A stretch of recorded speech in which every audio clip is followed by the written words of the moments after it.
nggih husnudzon mawon mungkin dereng balik utawa mungkin mboten ada akal.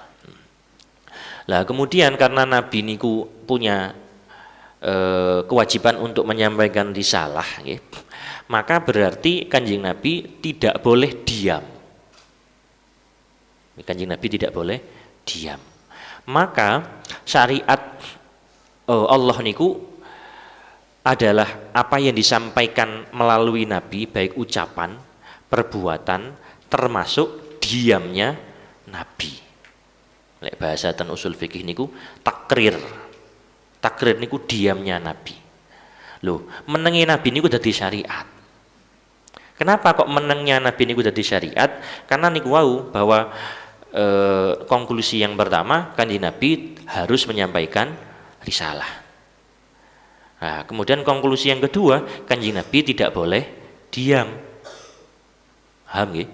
Berarti kalau ada suatu hal kejadian dilakukan di hadapan Nabi atau Nabi mendengar dan Nabi mendiamkan, oh berarti niku boleh dalam syariat. Nah, niki sing bedakaken nggih antara ulama dengan Nabi. Bahwa benar dawuh Kanjeng Nabi al ulama'u warasatul anbiya. Ulama niku adalah pewarisnya para nabi. Tapi ada perbedaan. Paling mencolok nopo? Bahwa ulama niku yang diambil adalah ucapannya. Tapi mboten angsal diambil perbuatannya. Syekh Zakaria Al-Ansori dalam kitab Ghayatul Wusul ndawaken amalus sholih laisa bidalilin. Perbuatan orang soleh niku sanes dalil. Artinya apa? Bahwa perbuatan orang soleh bisa saja itu adalah maksiat. Ngoten lho. Mangkane nggih sing dijupuk sanes ndelok tingkah laku tok. Iki kudu semerap, kudu ditangletaken, oh kok kiai niki nglakoni niki napa angsal ta. Mek menawa-menawa tibake kiai ini pas luput. Ah, ngoten. Lah ini kalau kita orang awam pegangane ngoten bahwa sing ditiru secara penuh niku adalah Kanjeng Nabi, bahwa ucapannya, perbuatannya kita ambil. Tapi kalau orang soleh lah niki sik ditingali dhisik. Maka angsal mboten lho jenengan oh niru niku kiai, oh kula mboten cocok koyoke, wis gak usah ditiru lah, mboten napa-napa. Tapi lek kali Kanjeng Nabi ya gak oleh, kok ojo pilih-pilih ngoten lho. Bahwa wis aku Kanjeng Nabi sembayang duhur, aku tak sembayang duhur tok, asar gak usah ya ora oleh. Iku kudu kabeh. Nah, ngoten. Niki yang kaitannya dengan apa tadi itu penyampaian risalah. Jadi wajluma auhaya ilaika min kitabi rabbik. Kemudian la mubaddila li kalimati. La mubaddila li kalimatihi artinya adalah dan tidak ada yang dapat mengubah kalimatnya. Artinya bahwa apa yang sudah diturunkan oleh Allah niku tidak ada orang maupun makhluk lain yang dapat mengganti termasuk Kanjeng Nabi. Maka kalau ada perubahan dalam Al-Qur'an, napa wonten perubahan dalam Al-Qur'an? Nah, mungkin lek jenengan ngaos akan menemukan ada dalam Sahih Bukhari, saya contohkan ya. Tentang surat Kahfi niki mungkin ten mburi niku. Ada riwayat ketika cerita niku lho. Napa jenenge Nabi Musa kali Nabi Khidir nggih. Niku niki cek mboten keliru niki tak buka ayate. Ada di niki yang ayat yang ini. Niki wa ammal gulamu sanes niki ammas safinatuh di ayat 79 nggih di surat Al-Kahfi yang sama niku. Dalam Sahih Bukhari ada riwayat Abdullah bin Abbas niku maos ngeten. Jadi wa kana wara'ahum maliku ya'khudhu kullu safinatin sholihatin husbah. Wonten riwayate mau sing ngeten wa kana amamahum maliku ya'khudhu kulla safinatin sholihatin husbah. Sementara Quran yang ada di kita sing kita waos niku maose wa kana wara'ahum. Ada sing maos wa kana amamahum. Nah, terus wonten tambahan di dalam Quran yang biasanya kita baca kulla safinatin husbah. Lek wonten riwayat niku kulla safinatin sholihatin. Wonten tambahan sholihatin. Lah niki kados pundi kok mboten padha Al-Qur'an. Lah ulama kemudian menjelaskan bahwa kalau ada penggantian berarti itu adalah penggantian dari Allah. Sesuai dengan surat Al-Baqarah dan juz tunggal niku wonten ayat manansakh min ayatin aw nunsiha na'ti bi khairim minha aw mithliha. Jadi manansakh min ayatin adalah kami hapus dari ayat atau nunsiha kami melupakannya darimu. Na'ti bi khairim minha kecuali akan kami datangkan ayat yang serupa atau yang lebih baik. Lah maka dalam kajian Al-Qur'an niku wonten bab sing namine nasakh dan mansukh. Nah niki mboten napa-napa nggih, niki rada napa nggih teknis sakjane ngeten niki. Cuman lek nggih muga-muga niki tasik nyambung. Niki termasuk pengetahuan mengenai Al-Qur'an. Kok ketahuan niki. Jadi intinya ngoten. Jadi di Al-Qur'an niku wonten istilah nasakh mansukh. Nasakh mansukh niku napa? Jadi ada ayat yang dihapus, ada ayat yang menghapus. Nah, jadi Al-Qur'an yang kemudian kita baca niki adalah versi final ibaratnya ngoten. Karena Al-Qur'an niku sebagaimana jenengan nggih sampun semerap turunnya kan secara berangsur-angsur. Mboten langsung blek mboten. Bahwa Qur'an niku turun ada dua fase. Turun mulai dari Lauh Mahfud dan Baitul Izzah niku langit yang ke atas niku turun secara langsung. Kabeh. Niku yang kemudian terose Syekh Ali As-Sabuni dalam kitabnya At-Tibyan niku adalah makna dari ayat di surat Al-Qadr niku inna anzalnahu fi lailatul qadar. Jadi Lailatul Qadarnya itu adalah turunnya Al-Qur'an dari Lauh Mahfud dan Baitul Izzah niku kabeh. Lah kemudian setelah itu dari Baitul Izzah niku dibawa oleh malaikat Jibril niku titik-titik. Nah, sesuai dengan keadaan Kanjeng Nabi waktu itu. Nah, termasuk yang pertama kali bukan Al-Fatihah turunnya tapi surat Al-Alaq. Lah niku ternyata dalam proses turunnya niku selain yang pertama ayat yang turun niku ternyata dibaca dengan beberapa bacaan. Jadi malaikat Jibril kadang menurunkan ayat terus menjingi nurunaken ayat malih yang sama tapi bacaannya berbeda. Sehingga kemudian kita kenal sekarang ada qiraah sab'ah misalkan atau qiraah asyroh nggih. Sing misalkan contohnya lek panjenengan ningali ten YouTube coba panjenengan tulis nggih imam tarawih qiraat imam waros ngoten.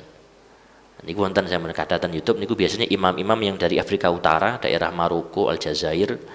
Niku macane biasanya macane imalah wadduhi ngoten. Atau qiraahnya Imam Kumbul misalkan Bismillahirrahmanirrahim sing macane napa Imam Nafi ini sing macane agak berbeda dengan bacaan kita. Intinya niki ada beberapa macam bacaan. Bahwa ternyata kalau kita mengkaji Al-Qur'an niku kita akan menemukan bahwa Quran yang kita baca niku bukan satu-satunya cara membaca Al-Qur'an. Nah, niku satu. Yang kedua, Quran yang kita baca niku juga bukan satu-satunya ayat Quran yang diturunkan. Bahwa ada ayat lain yang juga diturunkan. Cuman niku statusnya sampun dihapus. Termasuk sing kula contohaken wau nggih, niku ulama kemudian menyatakan bahwa wa kana amamahum niku adalah ayat yang dihapus. Digantos napa? Digantos wa kana waraahum. Nah, ngoten. Lah ini untuk memahami ayat tadi nggih bahwa la mubaddila li kalimatih, bahwa tidak ada yang dapat menggantikan ayatnya Allah kecuali Allah sendiri. Nah, jadi mungkin mangke misalkan jenengan nemu keterangan loh, ini kok ayatnya kok dihapus, jari ini kok gak oleh diganti. Lah niki maksudnya ngoten.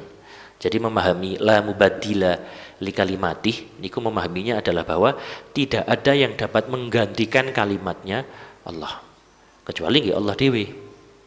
Nah, ngoten lho. Walan tajida min dunihi multahada, dan kamu tidak akan menemukan multahada. Multahada niki ada beberapa penafsiran ya. Kalau dalam terjemah Indonesia kita dimaknai tempat berlindung. Itu adalah salah satu penafsiran. Wonten keterangan kitab Ibnu Katsir niku nggih ada beliau menukil dari Imam Mujahid multahadan ai malja'a. Malja'a niku adalah tempat kembali. Jadi sah-sah saja kalau kemudian diartikan multahada adalah tempat kembali. Lah riwayat yang menyatakan tempat berlindung niku adalah riwayatnya Imam Qatadah. Malja'a multahadan ai waliyan wala maula. Jadi orang atau tempat untuk berlindung. Sing intine maknane nggih sami bahwa kamu tidak akan menemukan pelindung selain Allah. Maka jangan sampai kamu mencari perlindungan kepada selain Allah. Niki maknane bahwa memerintahkan Nabi Muhammad secara khusus ya, dan juga menjadi pelajaran kita secara umum bahwa mestinya kita menggantungkan segala urusan kita hanya kepada Allah. Lanjut, wasbir nafsaka ma'al ladzina yad'una rabbahum. Wasbir lan sabar sira nafsaka ing awak dewi sira ma'al ladzina sertane wong akeh yad'una kang ngajak-ngajak sapa alladzina rabbahum ing pangerane alladzina bil ghadati ing dalem isu wal asyilan sore yuriduna hale ngarepaken sapa alladzina wajhahu ing ridhoni Allah. Wala ta'dulan ojo ngliwati apa aina kamripat luru sira anhum saking alladzina turidu hale ngarepaken sira zinatal hayati dunya ing pepahise keuripan dunya. Wala tutiklan ojo taat sira man ing wong aghfalna kang wis nglalekaken sapa kita qalbahu ing atine man andikrina saking ngiling kita wa tabaalan anut sapa man hawahu ing hawa nafsune man wa kana alan ono apa amruhu urusane man iku furuta leluwian atau ngelewati wates. Wasbir nafsaka dan sabarkanlah dirimu ma'al ladzina yad'una rabbahum beserta orang-orang yang menyeru kepada Tuhannya bil ghadati wal asyi pada waktu pagi, asyi niku sore. Ghadah niku lek dimaknai berarti waktu mulai fajar sampai tuluk atau sampai terbitnya matahari. Dan lek kita sholat subuh niku kan mulai napa? Terbitnya fajar. Fajar niku wonten kalih, wonten fajar shadiq, wonten fajar kadzib. Lah fajar yang kita buat acuan salat niku jenenge fajar shadiq. Lah lek sing gampang sakniki wis melok adzan ngoten utawa wonten aplikasi ten HP waktu masuk subuh lah niku paling gampang. Biasanya durasinya lek niki wau nggih subuh niku wau kira-kira jam pinten nggih? 4.20 napa sak montenan kira-kira? Oh 4.14 Lah niku kemudian tuluk niki jam pinten tuluk niku wau. Paling nggih setengah 6 punjulan ngoten. Nggih 35-an nggih. Lah niku tuluk. Lah niku waktunya adalah napa lek ngarani ghadah ngoten. Kemudian asyi niki wonten tafsiran asyi niku adalah waktu asar sampai ghurubus syamsi. Jadi mulai waktu asar sampai maghrib. Jadi sabarlah kamu membersamai orang-orang yang menyeru Tuhanmu di waktu pagi dan sore yang mengharapkan ridha Allah. Wala ta'du aynaka anhum dan janganlah kamu memalingkan matamu dari mereka, anhum dari mereka, turidu zinatal hayatid dunya karena mengharapkan perhiasan dunia. Wala tuti' man aghfalna qalbahu an dzikrina dan janganlah kamu mentaati orang-orang yang telah kami lalaikan hatinya dari mengingat kami, wattaba'a hawahu serta mengikuti hawa nafsunya, wa kana amruhu furuta dan keadaannya melampaui batas. Ibnu Katsir niki meriwayatkan ayat ini berkaitan dengan kejadian nggih saya kula wacaken niki. Kejadian yang ada di Mekah bahwa Kanjeng Nabi niku ngeten, innaha nazalat fi asyrafi Quraisy. Jadi ada orang-orang tokoh-tokoh pembesar Quraisy niku meminta kepada Nabi untuk duduk dengan mereka. Sendirian saja Kanjeng Nabi, gak usah ngejak konco-koncone. Waktu niku ketika Kanjeng Nabi dakwah di Mekah, kebanyakan pengikut Nabi itu kan dari kalangan orang-orang biasa. Bahkan juga termasuk istilahnya kalangan bawah ngoten. Nggih para budak contohnya seperti Bilal, Ammar bin Yasir, kemudian Suhaib, Khabbab termasuk orang-orang yang ibaratnya nggih mboten duwe pangkat lah seperti Abdullah bin Mas'ud lah niku tiang-tiang biasa. Sehingga kemudian orang-orang Quraisy itu memanggil Nabi Muhammad, "Hei Muhammad, kok lek kepingin kondo-kondo apa rini ya kumpul aku ojo kumpul mbek wong-wong iku."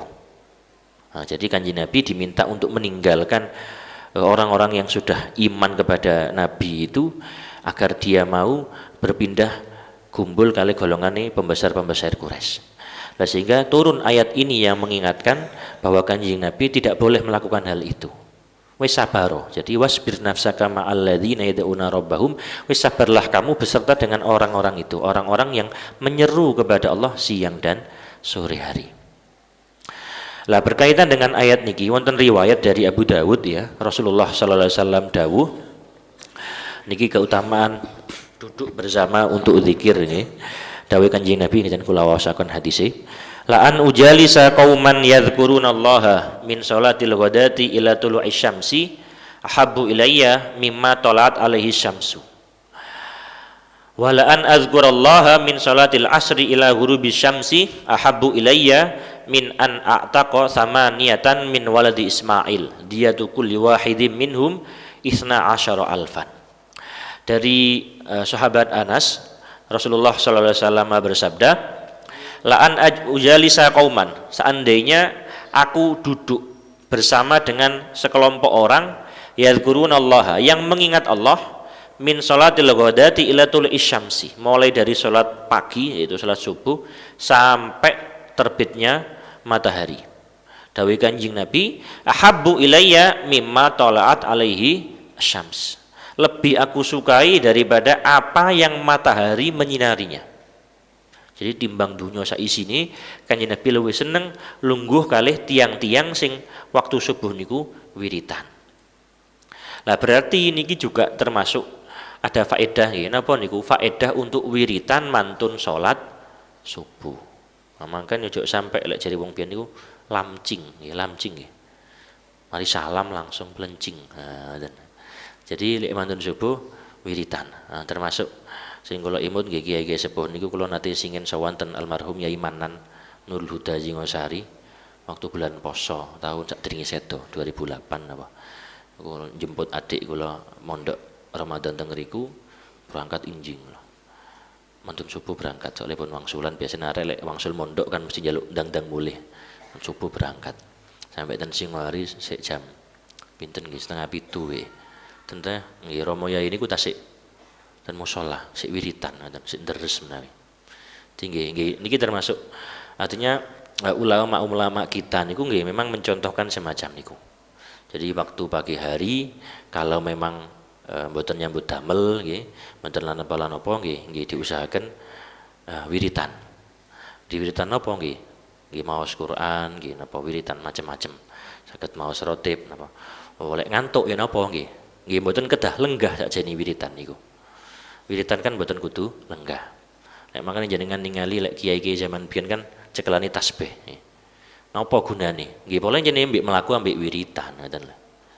Pola nggih mboten cek gaya ngoten mboten. Tapi jenenge nggih mlaku mbek wiritan lah ngoten. Jadi saged wiritan terus. Lah lek sakniki nggih sakjane nggih saged mawon lek beto HP diinstal lah.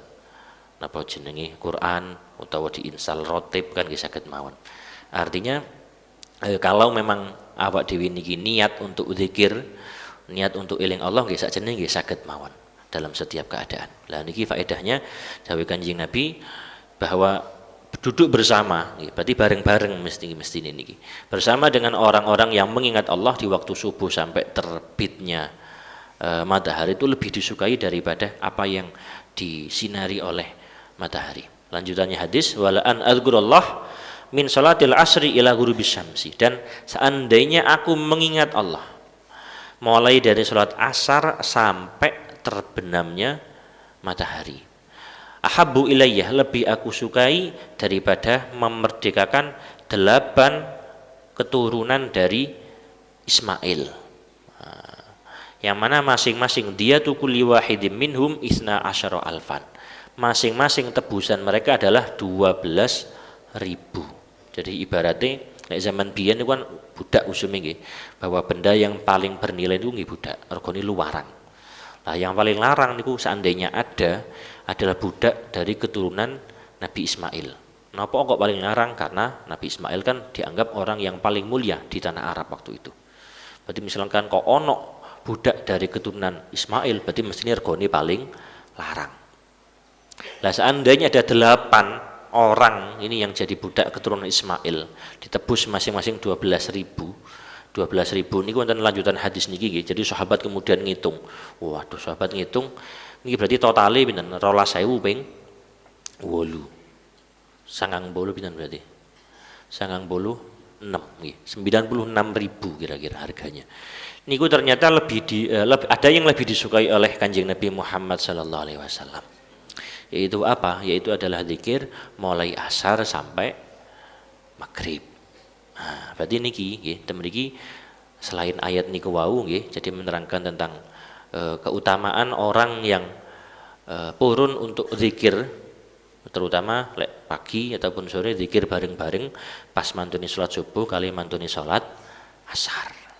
Nah, minimal nggih sebagaimana yang sudah kita praktekkan bersama-sama di langgar-langgar niku nggih maos tasbih ping 33, maos hamdalah 33, terus takbir 33 niku minimal-minimale. Nah, pun lanjutkan lagi. Wala ta'du aynaka anhum turidu zinatal hayati dunya. Jadi janganlah kamu memalingkan matamu karena mengharapkan perhiasan di dunia. Kemudian janganlah kamu taati orang wala tuti' man aghfalna qalbahu, janganlah kamu mentaati orang-orang yang telah kami lalaikan hatinya dari mengingat kami, wattaba hawa dan mengikuti hawa nafsunya, wa kana amru furuta dan urusan mereka sudah melampaui batas. Lah ini lek khitope ayat niki adalah dawai Allah kepada Nabi. Jadi Allah berpesan kepada Nabi Muhammad sing pertama wasbir nafsaka kudu sabar. Yang kedua wala ta'du aynaka anhum turidu zinatal hayatid dunya. Wis ojo sampai berpaling dari orang-orang Islam yang lemah-lemah itu hanya karena urusan dunya. Yang ketiga wala tuti' man aghfalna qalbahu an dzikrina, dan janganlah kamu mentaati orang-orang yang lalai hatinya dari mengingat Allah. Nah, maka dari 3 ini juga bisa kita ambil kesimpulan napa? Nggih, kita nggih kudu gelem sabar terutama ketika zikir. Nah, terutama niki lek ten Malang niki kathah majelis nggih. Majelis baik yang pagi ten kene Habib-habib nika ataupun yang malam nggih Riyadul Jannah, Ridwan macam-macam niku. Lek sakjane kadang kan lenggane suwe nggih. Jenenge lek nanti derek kan duangu biasane niku sampai pirang-pirang jam niku. Lah lek ngoten niku lek kadang wis kudu mulih ngoten. Lah niki diiling-iling ayat niki bahwa ada keutamaan besar kalau kita mau sabar. Jadi semasih misalkan waduh aku kok bokongku panas misalkan nggih wis ngadeg diluk nggih lenggah malih ngoten mawon. Bahwa memang kudu dipeksa. Bahwa sabar niku tidak hanya sabar untuk menghindari maksiat tapi juga sabar untuk ngelakoni taat. Nah, jadi termasuk bentuk sabar niki ingkang didhawuhaken oleh Allah kepada Nabi yang tentunya bisa kita ambil pelajaran nggih kita nggih kedah niru Kanjeng Nabi karena Kanjeng Nabi niku adalah uswatun hasanah. Jadi sabar. Sabar terutama ketika ten majelis zikir, majelis haul, majelis salat napa mawon nggih, lek panjenengan mboten uzur sing mendesak nggih ojo ngalih ojo buyar dhisik. Gampangane ngoten. Wa qulil haqqu mir rabbikum. Aduh kok jam 6 iki. Wa qulil haqqu mir rabbikum wa qulan ngucap sira Muhammad al haqqu utawi kang bener iku mir rabbikum saking pangeran sira. Faman syaa mongko lamun paman mongko utawi sapane wong iku sa'alamun ngersakaken sapa man falyumin mongko becik iman sapa man. Wa man syaa wa man lan utawi sapane wong sa'a kang karep sapa man ifal yakfur mongko kufur sapa man. Inna sak temene kita iku a'dadna wis nyawisaken sapa kita lidzalimina kedue pira-pira wong kang zalim naron ing geni ahata kang ngliputi bihim kelawan zalimin apa sura dikuha pira-pira pagere nar. Wa iyastagitsu lan lamun njaluk tulung sapa zalimin yuwasu mongko bakal den tulungi sapa zalimin bimain kelawan banyu kal muhli kang koyok wesi umep ana sing maknane ngoten. Wonten sing ngarani biyen koyok aspal umep. Yaswi kang gosongaken apa muhl alwujuha ing pira-pira rai. Bisa iku sak ala-alae apa asyarabu ngombe. Wasa alat lan iku sak elek-eleke apane murtafaqa panggonane. Wa qulil haqqu mir rabbikum wa qul, dan ucapkanlah Muhammad al haqqu mir rabbikum, kebenaran itu adalah dari Tuhanmu. Katakanlah wahai Muhammad bahwa yang kamu bawa ini adalah benar dari Tuhanmu. Maka ya apa? Kanjeng Nabi diberi kemudian Kanjeng Nabi diaturi untuk dawuhi faman syaa falyu'min wa man syaa falyakfur. Maka barang siapa yang menghendaki hendaklah mereka beriman, tapi barang siapa yang menghendaki kufur ya apa ya kufur. Lah ya napa maksudnya ngeten, berarti Kanjeng Nabi niku mboten diperintahkan untuk memaksa orang lain agar iman. Jadi faman syaa falyu'min wa man syaa falyakfur. Sakarepe wis pokoknya tugasmu adalah menyampaikan. Dalam ayat yang lain innama alaikal balagh. Kanjeng Nabi niku tugasnya namung nyampaikan. Termasuk kita yang mana kita niki dianggap sebagai khairu ummah ya, kuntum khairu ummatin ukhrijat linnas. Napa niku lanjutane ta'muruna bil ma'rufi wa tanhauna 'anil munkar. Jadi kita niki sebagai umat Kanjeng Nabi juga punya kewajiban untuk amar ma'ruf nahi mungkar. Lah niku sebatas menyampaikan sebagaimana Kanjeng Nabi. Lah perintah niki artinya perintah lek gelem imano, lek gelem kufur. Niku dalam bahasa orang Arab disebut sebagai tahdid. Tahdid niku apa? Ancaman. Jadi cara kita niki misalkan wong tua saking pegele nang arek nggih. Wah arek dikandani angel wis kon manut sak karepmu, gak manut ya sak karepmu. Nah, ngoten lho bahasane.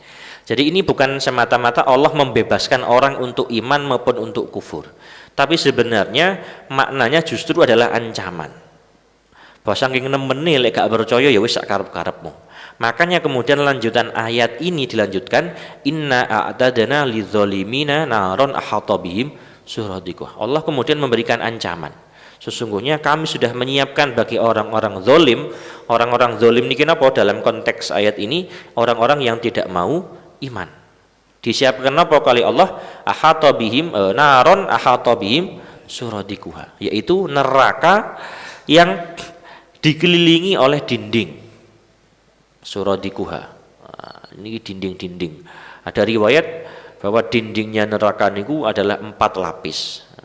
Masing-masing lapisannya itu ditempuh perjalanan selama 40 tahun. Jadi 40 ping 4 pinten? 120 tahun. Di saking kandele. Artinya bahwa penegasan di sini bahwa orang yang dimasukkan nerakanya Allah tidak akan bisa lolos. Benten kali penjarane menungso nggih. Wis masih wonten CCTV ne, wonten pagere dikai kawat, kemudian temboke dhuwur berlapis-lapis, atau mungkin wonten penjara sing di pulau terpencil di Nusa Kambangan ngoten nggih wonten mawon cerita kalau ada narapidana yang melarikan diri. Jenenge menungso nggih iso mawon. Tapi lek ten neraka Allah menjamin bahwa lek wis mlebu neraka ora kirane iso kabur. Jadi tidak ada berita bahwa orang dolim di neraka kabur, tidak ada. Sing paling wonten berita di koran nggih, penghuni penjara kabur. Lah niku wonten lek sing neraka gak kira ujul. Maka niki Allah memberikan ancaman bahwa Allah sudah menyiapkan neraka yang ahata bihim suradiquha, yang mana neraka ini sudah dikelilingi dengan dinding-dindingnya. Nah, maka ya napa lah, maka ini harusnya menjadi pengingat bagi kita bahwa kita niki hidup di dunia niki memiliki tanggung jawab. Lek awak dhewe luput sik ana ndek donya, ini masih ada kesempatan untuk memperbaiki. Tapi lek pun boten wonten ten donya, lek wis kadung innalillahi pun kadung sedo, lah niki nggih siap-siap pilihane. Karena pilihane namung surga utawa neraka. Lah mangkane niku muga-muga jam 7 niki. Muga-muga ngaji niki didik-didik mawon, muga-muga barokah manfaat nggih dan saged nambahi iman, dan muga-muga ngaji tafsir niki menjadi salah satu pemicu panjenengan untuk lebih mendalami lagi ayat Quran, untuk lebih sadar lagi bahwa kita masih banyak PR dengan Al-Quran, masih banyak ayat yang belum kita pahami, dan moga-moga di sisa umur kita Allah mendekatkan kita dengan Al-Quran, Allah menjadikan Al-Quran sebagai teman hidup kita, dan semoga karena kita sudah mengorbankan waktu untuk membaca Al-Quran, moga-moga Al-Quran menjadi syafaat kita pada hari kiamat nanti. Amin Allahumma amin. Astaghfirullah Rabbal baraya, astaghfirullah minal khataya, Rabbi zidni ilman nafi'ah wa wafiqni amalan. Bismillahirrahmanirrahim. Alhamdulillahirabbil alamin. Allahumma arhamna bil Qur'an waj'alhu lana imaman wa nuran wa hudan wa rahmah. Allahumma dzakirna minhu ma nusina wa 'allimna minhu ma jahilna warzuqna tilawatahu ana al-laili wa tarafan nahar waj'alhu lana hujjatan ya rabbal alamin. Allahumma ya ghaniyyu ya hamid ya mubdi'u ya mu'id ya rahimu ya wadud aghnina bi halalika an haramika wa bi ta'atika amma siyadik fadlika amman siwak. Rabbana ighfir lana wa liwalidina warhamna kama rabbayana shighara. Rabbana hab lana min azwajina wa dhurriyyatina wa qurrata a'yun waj'alna lil muttaqina imama. Rabbana atina fid dunya hasanah wa fil akhirati hasanah wa qina adzabannar. Wa sallallahu ala sayyidina Muhammad wa ala alihi wasallam. Alhamdulillahi rabbil alamin. Akhiran minni wa minkum. Assalamualaikum warahmatullahi wabarakatuh.